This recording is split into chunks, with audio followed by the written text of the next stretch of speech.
the Holistic Art of Dukan Light Service Formation Sunday. And as usual, recharging ng mga positive energies, refreshing the body, mind, soul, and the spirit, or 7 dimensions of the soul. Ang paksa ng Holistic Art of Dukan para sa lahat ng mga makinig sa ating mga exercises.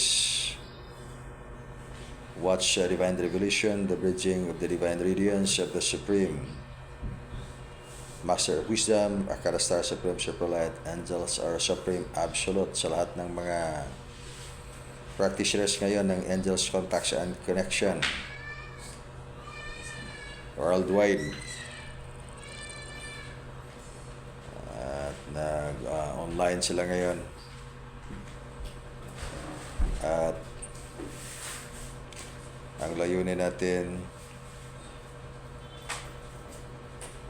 may enlightenment ang ating mga katapatiran, lahat ng mga kapatiran natin sa iba't ibang mga paniniwala about the holistic art. Dito tayo sa holistic art or kalagdaan ng magandang pangkalusugan na gamit ang kapangyarihan ng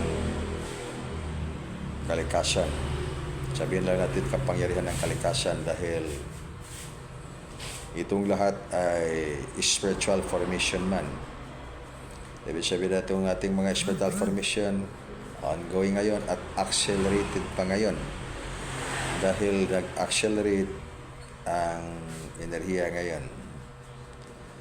At I'm actually inspiring everybody in our principle of Dugukan. Inspire natin ang lahat sa ating prinsipyo ng Dugukan, expansion of spiritual consciousness, upang ating maintindihan kung ano ang kailangan natin at dapat talagang gagawin natin sa panahong ito. Upang makatulong din tayo mismo sa ating mga sarili, ating mga kapatiran, mga kaibigan, sa lahat, sa ating mga kapaligiran, na kayo, natututo kayo ng Angels Contact and Connection, at kayo lang yung may masasabi natin, may klaro ba ngayon na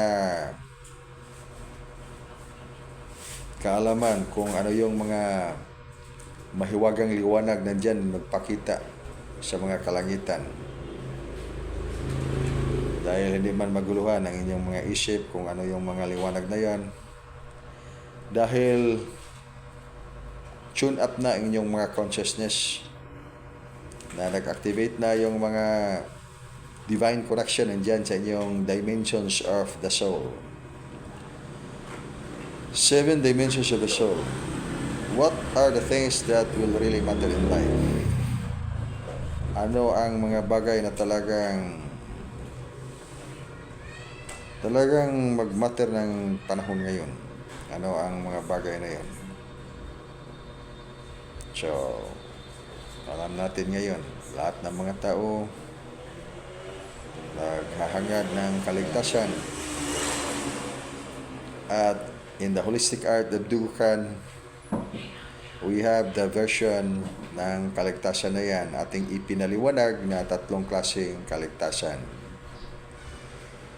Dahil mayroon tayong model. Ang model na ito ay tinatawag na Art of Life. In contrast, or sa kabilang side, ay Art of Distraction. Ang Art of Life, you have to awaken your spiritual consciousness, hindi lang paniniwala. Gisigin talaga yung spiritual na kamalayan na ang lahat ng ating mga pinagsabi ngayon, or topic ngayon, ay mga aral na turo ng banal ng espiritu. Hindi sa mga makataong mga kaalaman, kundi turo ng banal na mga espiritu, na itong mga banal na katuruan ay ituro din natin sa mga taong mga espirituhanon. Mayroong mga espiritual na kamalayan. Dahil ang mga taong wala pang espiritual na kamalayan, hindi maiwasan, ay hindi nila maintindihan ang mga bagay na may mystical order formation. Kahit mga geniuses pa, ang intellect ng isang tao pag hindi bukas ang iyang spiritual na kamalayan dahil iba't ibang mga disiplin ito.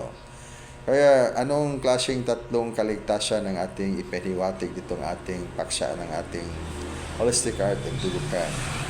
Again, that's actually the first na kaligtasan ay kaligtasan ng kaluluwa. This is so essential. Dapat maligtas ang ating kaluluwa. And then pangalawang kaligtasan ng katawan. Dapat din maligtas ang ating physical na katawan. At yung isang kaligtasan na napakahalaga, yung kaligtasan sa pangkabuuan. Hindi lang yung physical na katawan, hindi yung kaluluwa, hindi yung sinasabi natin pangkabuuan. Ibig sabihin, you are not just only the physical body, the soul.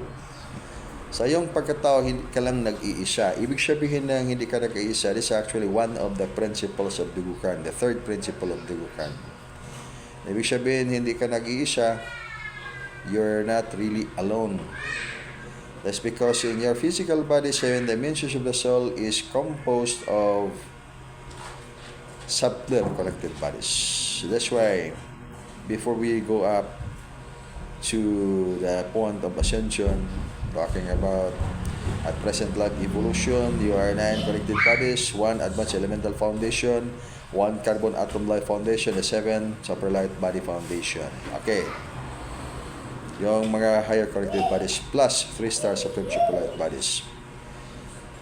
Sa paksang ito ay kailangan na kayo na mag-aral ng lesson ng dudukan dahil hindi nito ito maintindihan pag hindi kayo magbasa at walang magtuturo sa inyo ng lesson na ito dahil ito yung lesson ng mystical order formation.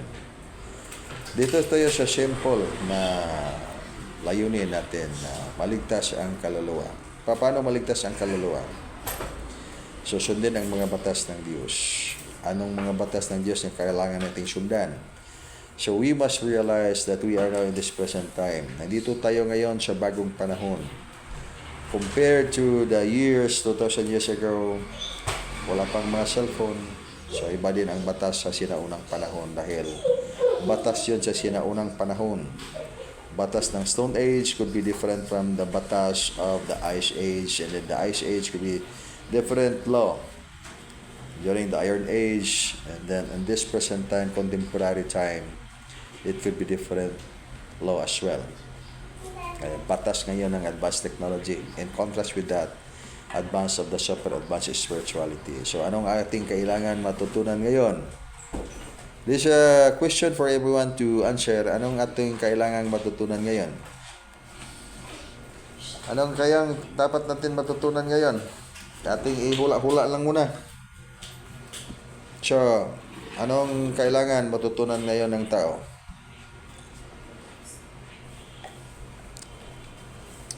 Upang makamit ang kaligtasan na ating minimithi sa ating buhay. Atin ang ipinaliwanag na mayroon 3 klaseng kaligtasan. Kaligtasan ng kaluluwa, at isang paraan yan ng kaligtasan. Pangalawang kaligtasan pati yung kasabay na yung kasama ang physical na katawan. And then, ang pangatlong klaseng kaligtasan ng pangkabuuan. Kaya that's actually very important to realize by this point in time. Dahil kailangan ng physical na katawan. Pag yung unang kaligtasan ng kaluluwa, you will undergo the process of birthing and or dying of the physical body in the physical world and the astral body in the astral world. Ibig sabihin, undergo in that certain discipline of life, natural order of divine, omni-supreme absolute, para sa lahat ng mga buhay na mortal. Mortal consciousness.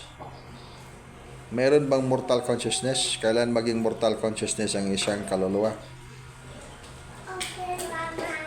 Okay, ang ibig sabihin yan, ng mga mortal na kaluluwa, nandyan sila sa kanyang katawan, serving as the medium of the soul, na mortal ang kanyang formation. Mortal foundation of life, just like the astral body.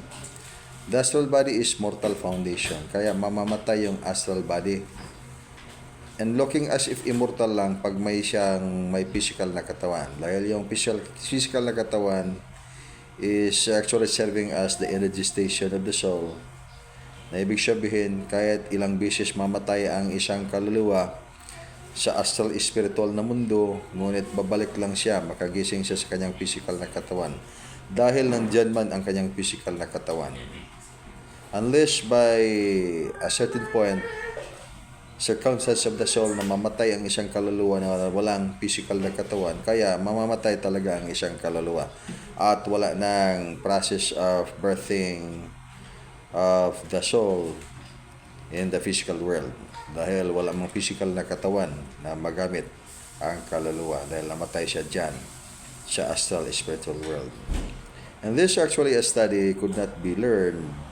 Hindi ito matutunan natin sa ating mga pag-aaral ng mga aklat, sa ating mga discovery gamit ang mga references ng ating mga utak o intellect, sabihin natin at the medium of the fourth dimensional reality. Ibig sabihin, we can only study the theory, but when it comes to verification of the truth, hindi ito natin makita ang kapaliwanagan pag wala ang ibang model ng ating pag-aaral. Kaya mayroon tayo sa dugukan, mayroon tayong conscious astral travel. Dahil gusto nating iligtas. Hindi lang yung astral body natin iligtas, kundi iligtas natin mismo ang ating physical na katawan. Dahil ang physical na katawan ay isa sa mga dimension ng kaluluwa na napakaraming mga informations of your spiritual foundation. So napakaraming information sa inyong physical na katawan na information of spiritual foundation. Ibig sabihin, information of spiritual foundation, information of advanced spiritual function. Nandyan sa inyong physical na katawan. Kaya napakahalaga din ng physical na katawan. Every cell of the physical is so essential for the transformation of the physical body into higher versions of physical. Higher version of the physical. Kaya pag mag-transform isang katawan into higher version of the physical, that is interconnected with the seven foundation of the soul. Ibig sabihin, kailangan maligtas ang physical na katawan. Pag hindi maligtas ang physical na katawan, that's why you must report into the astral spiritual division to meet with the spiritual division personnel para masintensyahan ang isang kaluluwa or magkaroon ng pardon and then makabalik kaagad, maka-reincarnate ng buhay, not necessarily in the physical dimensions of the humans, or it could be in some other dimensions of the physical dimensions of other sector of life at the foundation of the seven foundations of the soul, mga mortal beings. So, ang ating pinag-usapan ngayon, mga katuruan na hindi niyo mababasa sa inyong mga aklat dahil hindi pa natin naisulat. Ngunit, mababasa ninyo sa mga aklat na nandyan sa inyong buhay na mga aklat, nandyan sa mga dimensions ng inyong mga kaluluwa. Hindi ito kailangan ng paniniwala dahil kailangan lang ito ng gawa. Pag gagawin ninyo, ay inyong matutunghayan na totoo pala yan. Pag hindi ninyo gagawin yan, ay totoong hindi yan totoo dahil hindi man ninyo patunayan, dahil ang antas ng inyong kamalayang espiritual ay hindi pa napakaabot sa frequency kailangan. Kaya kailangan ito ng frequency na maabot sa inyong kamalayan. Upang maabot sa inyong frequency, kailangan sundin ang mga exercises at ang iyong mga paraan. Ang iyong paraan ito ay napakahalaga, lalong-lalo na ngayon sa ating panahon.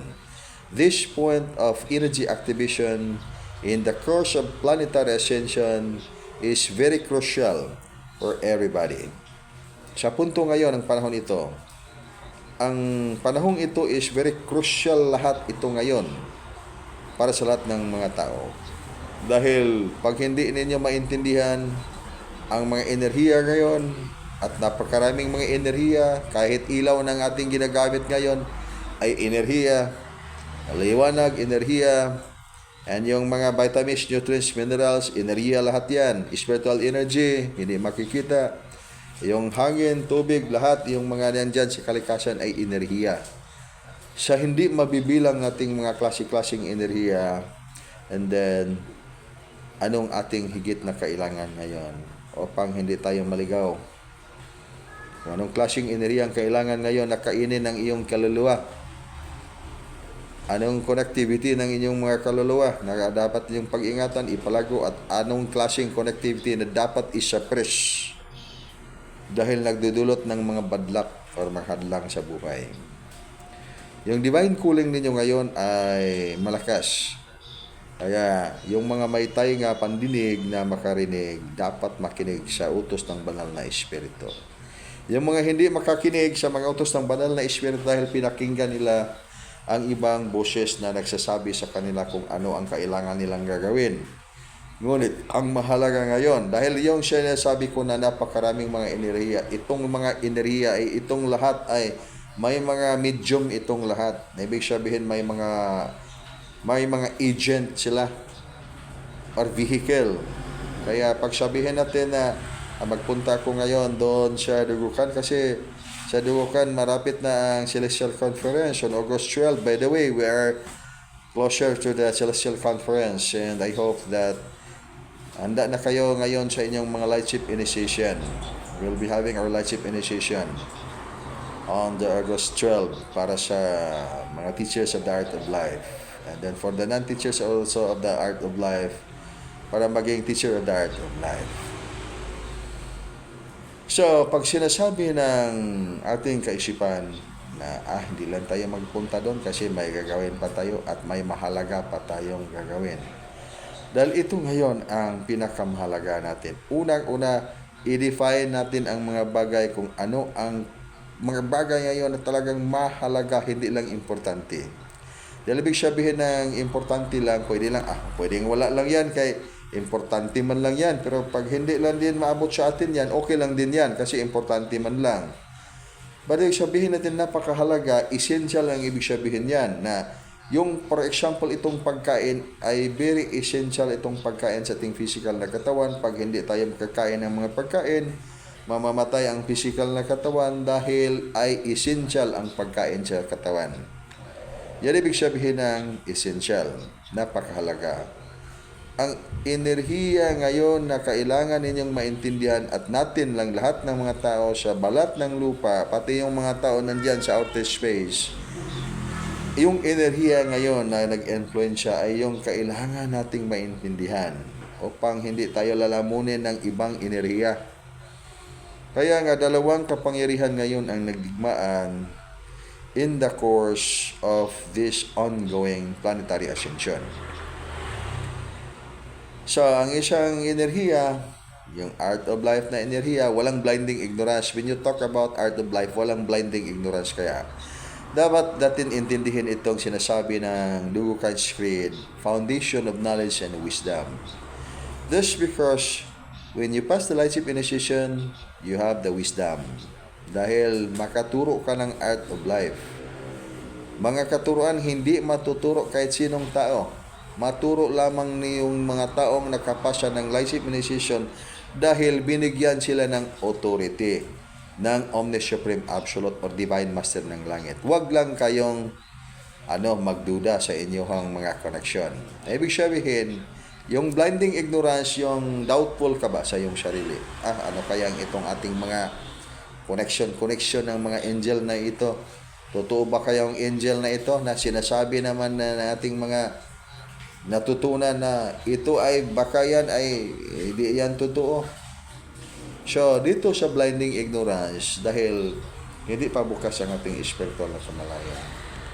Kaya, napakarami nating mga sentimento or predikamento. Hindi yan maiwasan, normal lang sa lahat ng mga tao na hindi pa bukas ang spiritual na kamalayan. Marami tayong predikamento. Even to the point that we are going to blame God for the things happening to us. I-blame pa natin na ng Diyos. Bakit man ito yung Diyos ay hindi man tayo tinulungan, ipinakinggan nating mga pagdasal. Yung ibang mga tao binigyan ng magandang buhay at binigyan ng mga kaligayahan. And then tayo ay hindi binigyan ng mga magandang buhay, kaligayahan, may maraming mga pagdarasal pat hindi man sinagot ng langit. Kaya isa yan sa point ng tinatawag natin na blinding ignorance. That's actually normal pag hindi pa bukas ang spiritual na kamalayan. Kaya nga, we have to dissect this reality. This reality in the right hand or this reality in the left hand, ito ay art of life. Ito ay sa kaliwa is art of destruction. Then, if we have to look at the discipline of the art of life, that is always foundation of knowledge and wisdom. Upang magkaroon ng foundation of knowledge and wisdom, dito tayo sa wisdom. Buksan ang iyong spiritual na kamalayan. Upang mabuksan ang iyong spiritual na kamalayan, huwag kang masyadong maniniwala. Dahil pag masyado kang maniniwala, pag magsabi yung mga kaibigan o yung close friend natin o sino yung mga pinaniniwalaan natin na sinamahan tayo, companionship or friendship, and then nangyayari, ina-advisean tayo ng, ay wag dyan, kaya hindi yan maganda, ako nga, ito nangyari. Ngunit, diyan lahat ay based on the emotion dimensions of the soul. Ano ibig sabihin? Minor frequency. That is within the mind supremacy. Kaya that's actually belong to the art of destruction. Ngunit, if dito tayo sa art of life, that is higher frequency. Ibig sabihin, kayo lang dyan. Ibig sabihin, kayo lang dyan, and then you continue doing the things that you're believing, but you know that it is not higher frequency. But if we have to use wisdom, ito ang ating gagawin. Mag-art of life tayo every day, and then we have to do meditation every day. We have to focus. We have the formula, the best formula. Although so basic formula, but that is the best formula. Thought, polish, energy. And you have to apply attraction. Pag kadalasan marinig natin yan, the law of attraction, positive energy will attract positive energy. Kaya maraming mga tao nagsasabi, believing to the principle positive energy will attract positive energy and the negative energy will attract negative energy. So, apply wisdom. Apply wisdom and apply the formula. Positive energy will attract positive energy. When you do your exercise, you are beyond mind supremacy.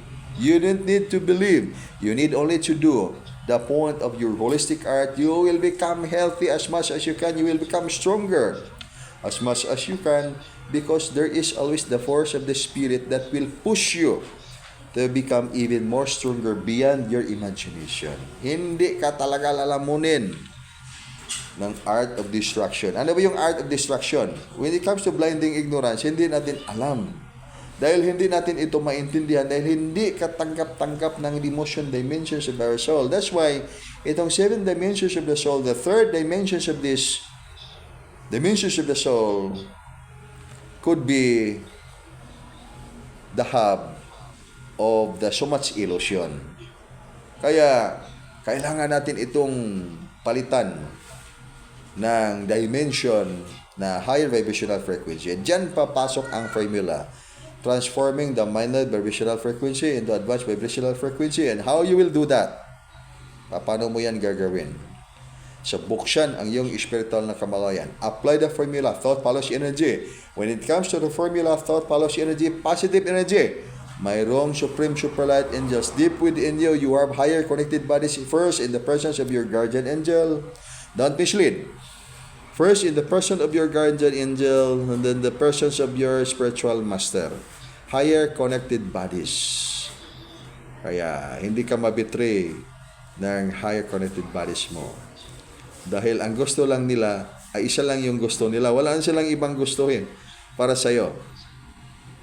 Hindi nila gusto nga ikaw ay mawasak. Ang gusto nila na magkaroon ka ng buhay.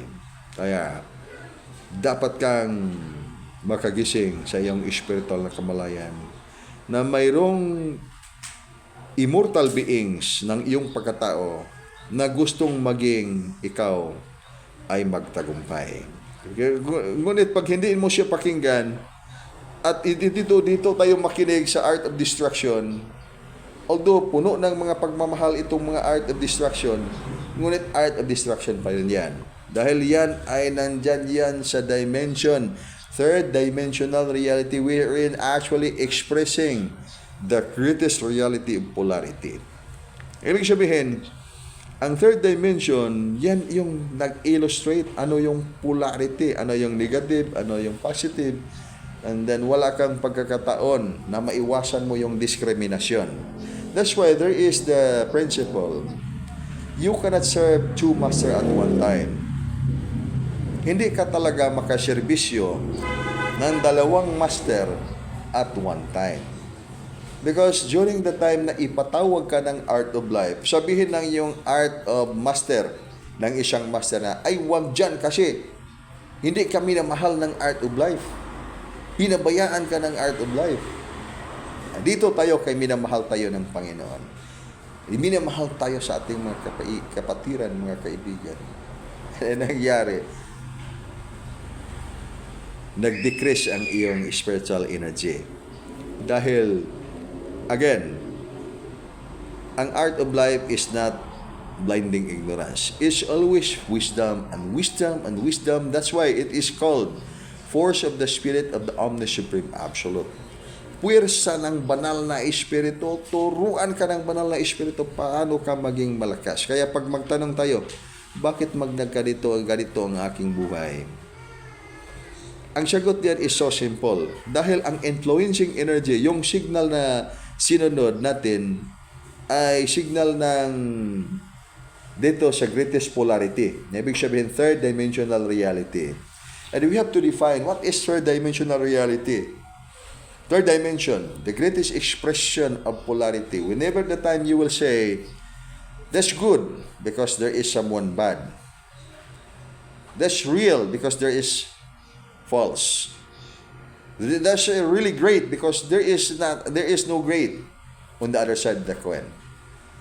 But in contrast with that, if you are in the art of life, and then you could always smile and smile and smile, and then even if it is bad or good, doesn't really matter at all. Dahil hindi ka na affected niyan. Mawasak mga ng mundo. Ay, ano mang problema ng mga Herbie Age pag mawasak ang mundo? Kaya magtanong tayo, ang itong nagaganap ngayon sa ating mundo, napakaraming mga problemang nangyayari sa ating kapaligiran. Sino bang problema itong mga problemang ating mga natutunghayan ngayon sa ating mundo? Problema ba ito ng mga Diyos? Problema ba ito ng mga higher beings? Okay, actually, walang problema ang mga higher beings. Dahil kahit saan man magpunta yung mga buhay, pumunta man sila sa art of destruction or sa art of life, isa lang yan. Dahil saan ba uuwi ang mga tao? Lahat ay mga division. May division sa mga taong hindi nakapasya, may division sa mga taong harbisyonon sila, and then just like animals, animals are about to send into the slaughterhouse, parang ganyan. But then, if you are in the art of life, there is only one point. Kaya isa lang yung dahilan ang gusto ng iyong guardian angel at saka spiritual master. Yung pinakadahilan nila, anong klaseng pagsubok ng iyong buhay? Tanggapin mo yung katotohanan. Tanggapin mo na may banal na espiritu ang dugukan. May banal na espiritu ang divine master ng langit.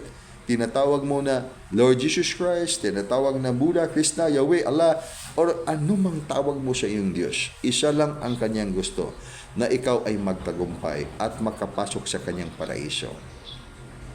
Hindi makapasok sa kalangitan, palagi na kayong pumunta sa langit. Pag magsakay kayo ng eroplano o rocket, magkapunta kayo ng langit.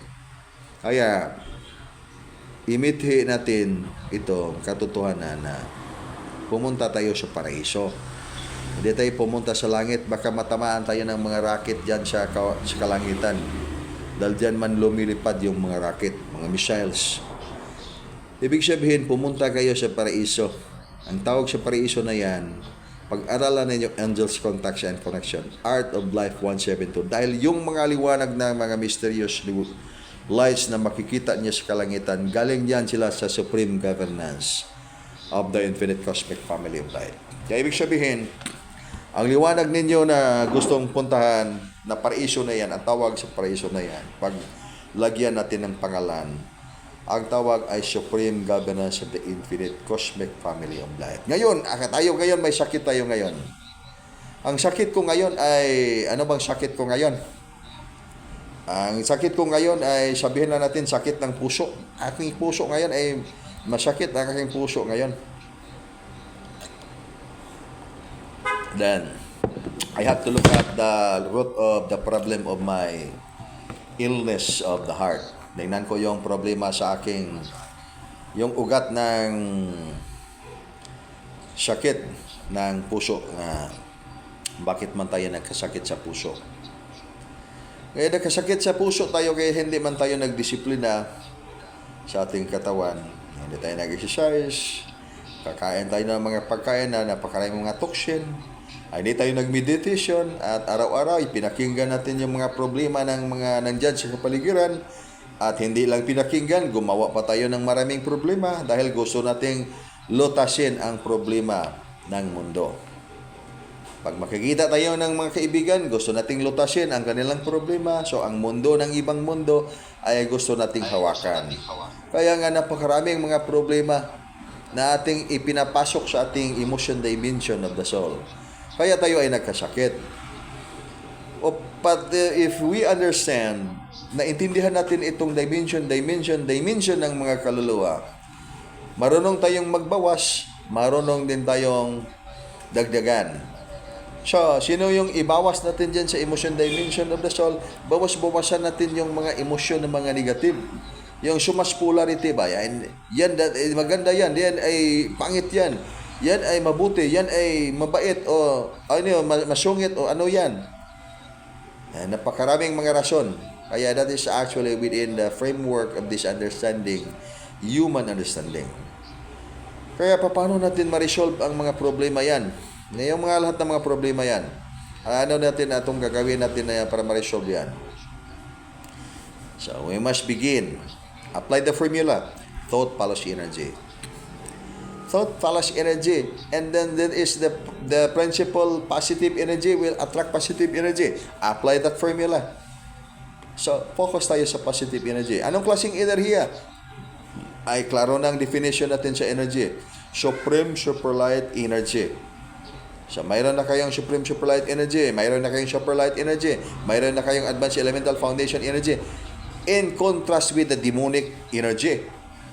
Yung demonic energy, although very black or negative energy, but ipinaliwanag man natin na that is divine love kasi pag-ibig man yan. And then pag-ibig na yan at sinisira mga iyong kaluluwa. Ibig sabihin, that is not really positive energy. It's only your assumption or someone's assumption na nagsasabi that is positive energy. Ngunit sinisira man ang kanyang buhay. So, ibig sabihin, pag ang sabi ng banal na espiritu, sinabihan ka ng banal na espiritu sa iyong sarili na gawin mo ito dahil ito ay mag-activate ng iyong information sa advanced spiritual function. Huwag kang magpahuli sa panahon. Dahil pag sinasabi na yan ng banal na espiritu, dahil kailangan mo sa point of that activation in life in relation to the ongoing planetary ascension by this time. Ang planeta ngayon ay naghealing mismo sa kanyang sarili. Ibig sabihin, sa kanyang sariling paraan, ginagamit niya ang kanyang mga kalikasang puwersa ngayon upang ma-resolve ang kanyang problema. At ganon din ang physical na katawan. With the presence of all your spiritual guides na nagsasabi sa iyo, gagawin mo yan upang hindi ka mahuli sa panahon. Ngunit pag gumawa tayo ng ating mga dahilan using the mind supremacy, itong ibig sabihin ng mind supremacy, huwag kayong malito dito. Ang ibig sabihin ng mind supremacy, gamit ang ating mga katalinuhan. Katalinuhan ng ating utak at katalinuhan ng ating puso. There is a saying, follow your heart. Follow your heart. But we do not really understand what really the heart is. Hindi natin ito talaga naintindihan kung ano ba talaga yung puso. Puso. Kasi di ba, may pusong binangkal, may pusong mamon, may pusong pinisi, May pusong hotcake, iba-ibang klaseng puso. Pusong bato. Okay. May pusong bato, may pusong bakal, may pusong ano ba yung espada, sa ano pa yung klaseng mga puso na yan. That's why this actually consciousness, we have to begin defining consciousness. So in this we are going to have intellect. In the mind supremacy, we are at the intellect side. In the consciousness, we are at the wisdom side. Kaya you have to follow your consciousness instead of saying follow your heart. Follow your consciousness energy light life. Dugukan will tell you, do not follow much your heart because you do not understand your heart. The heart is the most deceitful thing above all else, above all things. Sino bang mag-debate niyan? The heart is the most deceitful thing above all things. Even you yourself, you can understand your heart. Gusto ng ating puso ngayon at talagang totoo. And you have to follow that. Ngunit hindi gusto ng ibang mga tao. Mas lalong hindi na gusto ng Diyos. Dahil ang utos ng Diyos ay, ang sabi ng Diyos, my son, be wise. That's why mother of lesson, of all the lessons, is not actually emotion. Ang ibig sabihin, love is the most powerful thing above all. That is actually not the heart. That is consciousness, energy, light, life. Soul But heart. because of the assumption, we are presuming that that is really the heart. And then you have to get inside the emotion dimensions of your soul. Is there really good emotion dimensions of the soul that carries the consciousness of the above? There is really none. Kaya if a soul, itong kaluluwa ba, ang kaluluwa ay namatay ang isang kaluluwa sa kanyang physical na katawan. Ang tanong natin ngayon, pag ang isang kaluluwa wala na siya sa kanyang physical na katawan, may puso pa ba siya? And the puso is the heart. And then the mind is the brain. There is the brain, there is the mind. And there is the liver, that is yung mga vital organs of the physical body. And then for example, I don't have the physical body. Namatay ako, for example. Kaluluwa ako ngayon. Ang tanong ay may puso ba ako? Soul heart. Ibang usapan na yan. Pero pag itanong natin, may consciousness ba tayo? Energy, light, life. Yes. Yan ay ang hindi magbabago. But then the big problem actually of the consciousness, ito ang problema ngayon ng consciousness. Ito ay, ano ba ito? Is actually the deposit box of consciousness. Itong consciousness natin ay inilagay natin sa plato. Inilagay natin sa chip, microchip, ang consciousness. Kaya mayroon siyang mga information. So much information na inilagay natin dito sa bagay na ito. Kaya, ito ang nangyari sa ating kaunawaan ngayon. Dahil ang ating consciousness, energy, light, life ay inilagay natin dito sa isang bagay na maliit lang. Ang tawag sa bagay na yan ay puso. And then, do you know how big your heart is? And then, pareha kadako sa imong kumo, kamao. O siya kadako imong kumo, that's also the size of your heart. If you are a small person, then you have to measure your fist, that is the size of your heart. And then the microchip is even smaller. So, dyan ang mga information nakalagay sa ating memory. We could say memory or intellect. Memory and intellect could be different thing. But, dyan natin inilagay ang ating kaunawaan.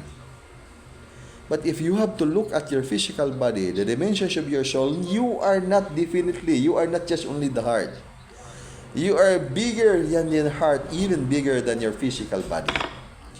Isama na ninyo yung auric force niyo na lumalabas diyan, yung ilaw ba lumalabas sa inyong physical na katawan.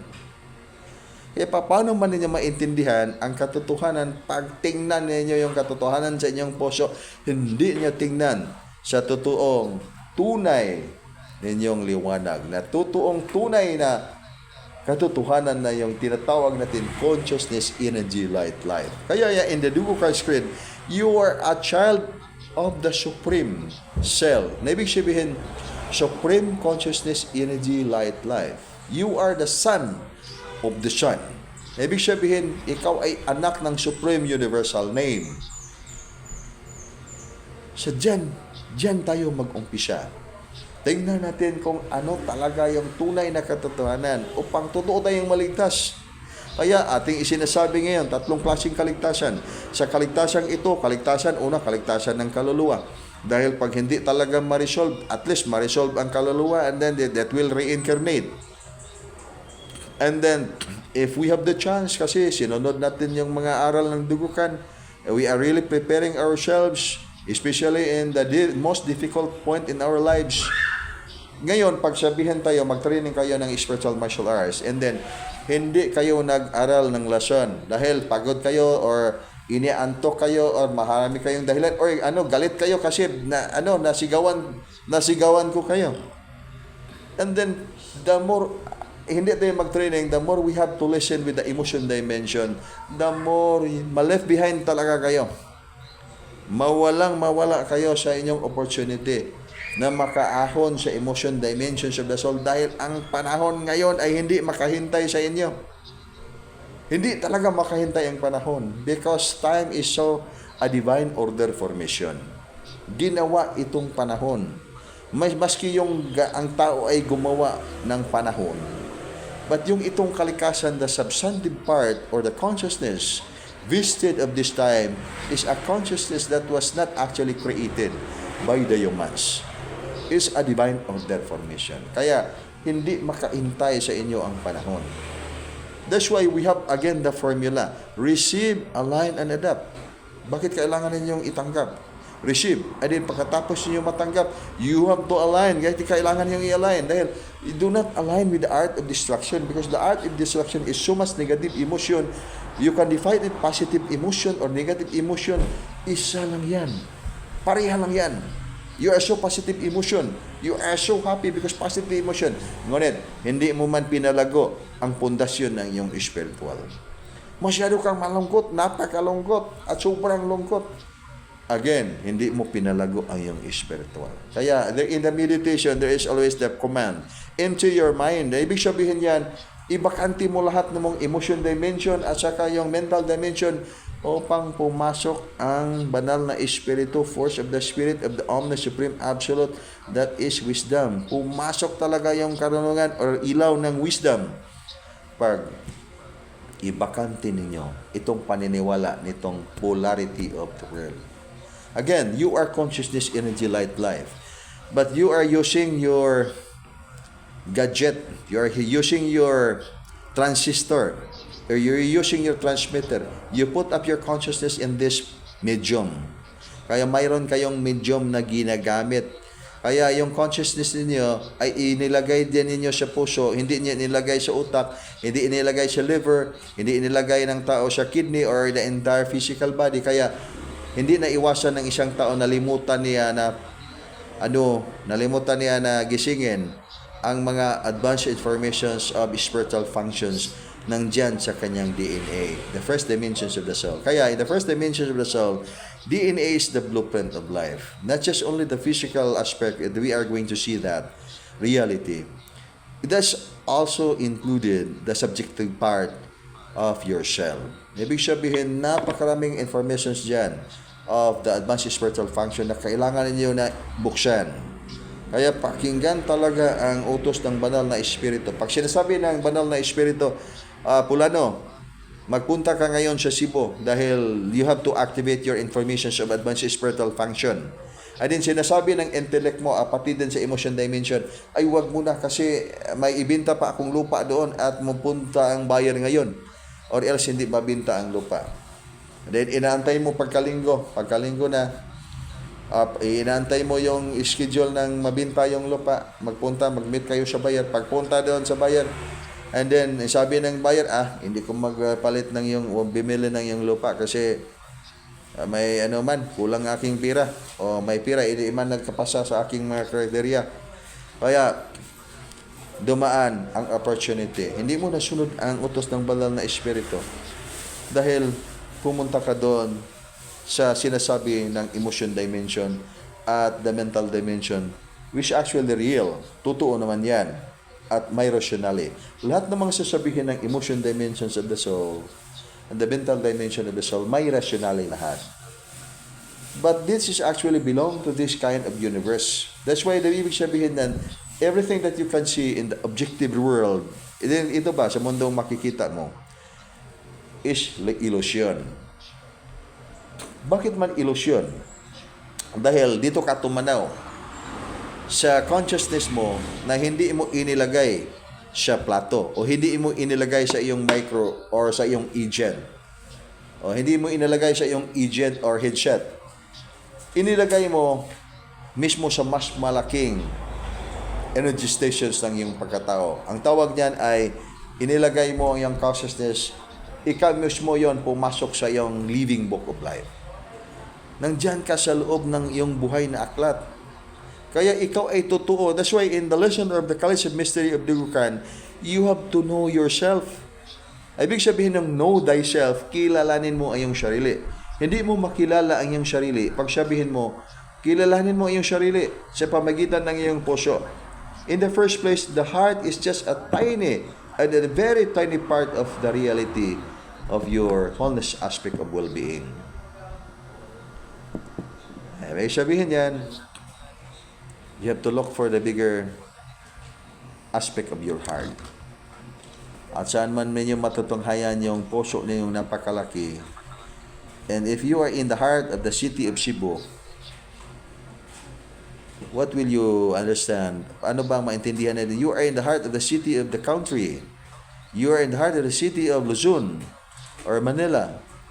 Ibig sabihin, nandyan ka sa sentro sa lugar na yan. Kaya, sa iyong pagkatao, if you are 9 connected bodies, saan ba ang heart ng 9 connected bodies mo? If we will say that you are in the heart center, you are in the heart of your 9 connected bodies. Saan ba yung sentro ng 9 connected bodies ng yung wholeness aspect of your 7 foundations of the soul? And including the 9 foundations of your soul. So, mahirap natin yan maipaliwanag. In fact, hindi natin maintindihan if we will not study the lesson of Dugukan. That's why, you are the teachers of the art of life. Umpisahan na ninyo ngayon ang pagturo sa katotohanan. Every one of you, dead or alive, sabihin ba natin, ako ngayon, may sakit ako ngayon, or ako ngayon ay limited na lang ang ating contract ngayon kasi sinasabi ng Panginoon, sabi ng Supreme Master na ang contract mo ngayon hanggang hanggang 1 taon na lang dahil mag-transfer ka na doon, mayroon kang gagawin doon, napakalaking gawain. And then that is actually not a burden in life, because when you go always your focus na ito ang iyong gagawin, you are always given the freedom of the will of God. Ibig sabihin yan, binigyan ka ng kalayaan na mabuhay, binigyan din ng kalayaan na mamatay, at binigyan ka ng kalayaan na ipagpatuloy ang iyong contract, i-expand lang ang iyong connection with the Omnis Supreme Absolute. That's the reason why kilalanin ang iyong sarili. Kaya kayong lahat ngayon nandito sa Dugukan, pagsabihin man natin na gusto kayo talagang mag-ascend sa langit, hindi sa langit.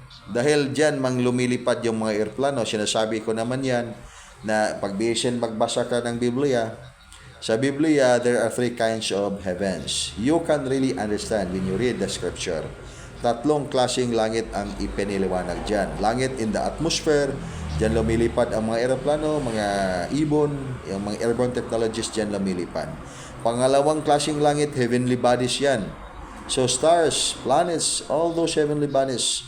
And then pangatlong klaseng langit, langit na doon tumira ang Diyos kasama ang kanyang mga anghel. Ngunit napakahirap na yan matutunan ng tao dahil walang address. Mabuti pa yung mga bituin kasi may address yung bituin yan dyan sa galaxy. Nandyan sa Milky Way. Makikita ng ating mga mata. Pero itong klaseng pangatlong langit na dyan tumira ang Diyos at yan din ang gusto ng mga taong maabot ay walang address. Kaya nga sa kalituhan ng pag-iisip ng tao sa paghahanap ng langit na yan, sinasabi na lang nila yung langit and then dyan sa puso. Ngunit, ang puso din ay may 1,000,000 kahulugan. Na ibig sabihin, within the foundations of the mind supremacy, walang tigil yung kahulugan ng puso na yan. Kaya when you are in Cebu, you are in the heart of the city of Cebu. Just right now, we are in the heart of the city of Cebu. Ngayon, nandito kami sa sentro ng Cebu. So, pati lugar ay may puso.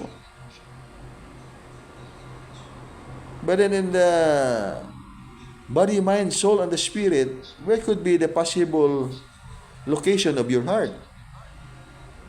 Only in the physical dimension. Pag tayo ay mamatay, may puso pa ba tayo?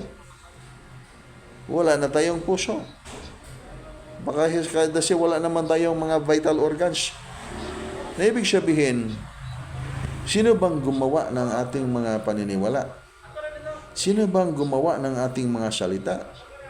Sino ba ang gumawa sa ating mga katotohanan? Okay, we go back to the foundation within the mind supremacy. And then what is actually after the mind supremacy? Kaya kailangan natin dito ngayon pag-aralan. Nandyan na sila ngayon sa kalangitan. Nagpakita na sila ngayon sa sangkatauhan upang kung sino yung gustong tumanggap, makapasok sila sa paraiso. Ang tawag ng paraiso na yan, Supreme Governance of the Infinite Cosmic Family of Light. Kaya yung kaligtasan ay tatlong klaseng kaligtasan. Kaligtasan ng physical na katawan. Unang kaligtasan ng kaluluwa. Then, pangalawa, medyo mahirap mabot pag hindi tayo marunong tumanggap ng art of life. The way, the truth, and the life. And then, pangatlong klaseng kaligtasan ay yung kaligtasan na pangkabuuan. That will undergo the process of ascension, the process of the transformation of your carbon atom life foundation into advanced elemental body foundation. And in contrast of that, that's actually the transformation of the soul into the cyborg. Mayroon siyang isang transformation ng kaluluwa. Ang kaluluwa is intellect, and then from the intellect, transformation of that intellect into cyborg. Is it really possible? And nothing is impossible. You can see the sun. There's nothing impossible under the head of the sun. Ibig sabihin, yan ay nakikita ng mga tao at ginagawa na ngayon. Kaya ano bang science na ating natutunan ngayon? Could be reaching 90% or even 70%, 50% knowledge we have in the science that we have learned by this time. We don't know. Hindi natin alam. Dahil sa advancement ng technology ngayon, napakaraming mga bagay na hindi natin natutunan dahil hindi inihayag sa sangkatauhan. Itinago. Kaya ano bang ating alam? Pag wala tayong spiritual. Kaya pag mismo ako sa aking sarili, sabihin ko sa inyo, marami akong nalalaman. And is it really true? That if I have to look at the space, it is actually the space. This is the universe. And then, saan ba tayo dito? Where in this universe we are belong? Are we in the heart of the universe? And that's actually the things we don't really know. In the first place, we don't know what's universe. Ngunit, pag dito tayo sa paniniwala, ay madali lang yan. Lahat ay ating alam. We know everything. Alam natin ang langit. Alam natin may Diyos sa langit. Alam natin yung katotohanan. Lahat ay ating alam. Dahil marunong tayong gumawa ng presumption. At sa ating presumption, lagyan natin ng paniniwala, and then to the point, marunong tayong mag-practice ng dogmatism. Ngunit ang reality na yan na kailangan nating matutunan, itong reality na hindi angkop ng prinsipyo ng dogmatism. Ang kailangan itong reality na katutunan ngayon, nandyan sila ngayon sa langit, makikita niyo sila. Ngunit, hindi din maging katotohanan pag yun ay mga advanced technology na inyong makikita pag hindi bukas ang yung signal ng spiritual sa inyong physical. Pag hindi bukas ang signal sa iyong espiritual, napakalaga ito. Pag hindi bukas ang inyong signal sa spiritual, sa inyong dimension ng mga kaluluwa, hindi talaga kayo makatumpak na yung makikita ninyo dyan ay mga supreme super light angels. Dahil malaki din ang pagkakataon na makakita kayo ng maraming mga advanced technology dyan sa kalangitan. Kaya, ang sabi ng Supreme Master ngayon, receive, align, and adapt. Tanggapin ninyo ang katotohanan. Huwag tayong hindi makinig sa kanyang sinasabi. Dahil pag tayo ay makinig sa ating puso, sa ating mga utak, ay hindi natin alam kung anong kahulugan, totoong kahulugan ng ating puso at ating utak. Again, pag dito tayo sa assumption, presumption, lahat ay ating alam. Madali lang sabihin, alam natin yan. Kasi pinag-aralan natin yan at naintindihan natin. Ngunit pag dito tayo sa totoong katotohanan, ay yan ay ang puso natin at ang utak natin ay hindi sapat. Dahil kailangan natin buksan muna ang bawat citizen ng iyong katawan. The cell of your physical ay may puso din yan. May puso. Ang ibig sabihin, at the center of your cell, there is always the heart. And then at the center of your energy body, there is always the heart. But the heart that we are talking about, this is as if saying that we are in the heart of the city of Cebu. Then, who is talking about or saying that word? Ako nagsasabi niyan. But yung aking mukha ay hindi lang puso ng kasing laki ng kamay. In the wholeness aspect of my well-being, ang nagsasabi niyan. Kaya mayroon kang consciousness, energy, light, life. Paghandaan ninyo ngayon ang panahon. Dahil ang panahon ngayon talaga hindi makapaghintay ng ibang mga tao. Iingatan lang ang inyong mga buhay. Na ibig sabihin, ingatan ang inyong mga katawan. So long as mayroong hininga, tayong lahat ay mabubuhay. Okay. Upang mabubuhay tayo, hindi tayo malamon ng art of distraction, ano ang gagawin? Receive, align, and adapt. Apply the formula, thought follows energy. Positive energy will attract positive energy. Negative energy will attract negative energy. Pag magkulang ang inyong action dyan, ang ibig sabihin, kulang ang focus, kulang ang gawa. Even we will say, positive energy will attract positive energy, but that is the reality of the art of distraction kasi may blinding ignorance na nangyayari. Dahil pinipresume natin na alam natin ang lahat. At makinig pa tayo sa mga advice ng ating mga kaibigan ng very soft heart, na ibig sabihin, na wala masyado ang inyong spiritual. Ibig sabihin, huwag kayong makinig sa mga soft heart. Ibig sabihin, pakinggan ninyo ang inyuhang napakalakas na ilaw. Deep within you, there is always the spirit of the Wukan. That is the divine radiance of your well-being. Maski ano kabigat ang iyong problema, ano kabigat ang karamdaman, ano kabigat ang sakit, so long as there is the real you working, playing the role of your consciousness, energy, light, life. Hindi mo inilagay sa microchip ang katotohanan mong iyong consciousness. Inilagay mo sa pagkabuuan ng iyong pagkatao dahil ikaw ay consciousness, energy, light, life. Ibig sabihin, ikaw ay mabubuhay. You can conquer whatever trials in your life. Dahil ikaw ay isang malaking bituin.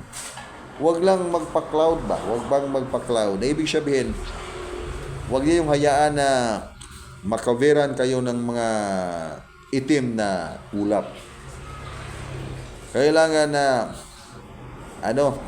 hihipan ninyo ng malakas na bagyo yan, mga ulap na yan, dahil kailangan lumiwanag ang iyong kaintindihan kung ano ang tunay mo liwanag. Deep within you, there is the divine radiance of the real you. That's the reality. Deep within you, there is always the divine radiance of the real self. Know thyself. Malapit ng ating celestial conference, and then I hope to see you at the site for your lightship initiation. Pagbalaan sa kinabuhi o sa kinaiyahan. Bim.